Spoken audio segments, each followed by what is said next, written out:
कहानी शुरू होती है करीब 2500 साल पहले, जब कुशीनगर में भगवान बुद्ध ने महापरिनिर्वाण प्राप्त किया। तो उनके अंतिम संस्कार के बाद उनके पवित्र अवशेषों को लेकर 8 अलग अलग राज्यों के राजाओं में विवाद होने लगा।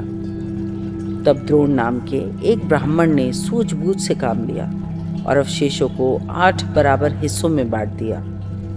इन 8 हिस्सों को अलग अलग स्तूपों में दफनाया गया। लेकिन इसके सदियों बाद सम्राट अशोक ने बौद्ध धर्म को पूरी दुनिया में फैलाने के लिए उन 8 में से 7 स्तूपों को दोबारा खुलवाया और इन अवशेषों को हजारों छोटे छोटे हिस्सों में बांटकर देश विदेश में नए स्तूप बनवाए। उन्हीं में से एक सबसे खास जगह थी पिपरहवा, जिसे प्राचीन कपिल वस्तु माना जाता है, जहां बुद्ध ने अपना बचपन बिताया था। साल 1898 में विलियम क्लैक्सटन पेपे नाम के एक ब्रिटिश इंजीनियर ने उत्तर प्रदेश के पिपरहवा में एक पुराने टीले की खुदाई शुरू की। जमीन के नीचे उन्हें एक विशाल पत्थर का संदूक मिला। जब उसे खोला गया तो अंदर क्रिस्टल और सोपस्टोन के बेहद सुंदर कलश मिले। इन कलशों के ऊपर प्राचीन ब्राह्मी लिपि में एक लाइन लिखी थी, जिसने पूरी दुनिया के इतिहासकारों को चौंका दिया। उस पर लिखा था कि ये अवशेष शाक्य वंश के महान बुद्ध के हैं।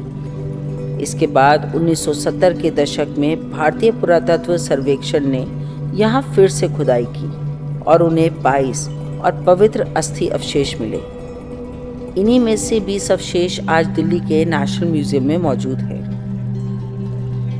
जब आप नेशनल म्यूजियम की बौद्ध कला दीर्घा में कदम रखेंगे तो आपकी नज़र सीधे एक भव्य सुनहरे मंडप पर पड़ेगी। यह कोई आम मंडप नहीं है। साल 1997 में थाईलैंड के शाही परिवार ने इन पवित्र अवशेषों के सम्मान में इस पूरे सोने के मंडप को भारत को उपहार में दिया था।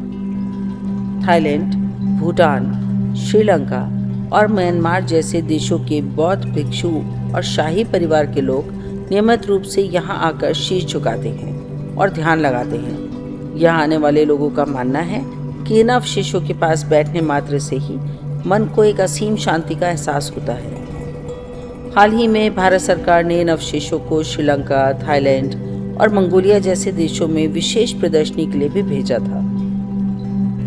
बुद्ध ने कहा था कि दुनिया में सब कुछ नश्वर है, लेकिन उनके ये अवशेष आज भी करोड़ों लोगों के लिए उनकी जीवित उपस्थिति और शांति के संदेश का प्रतीक है।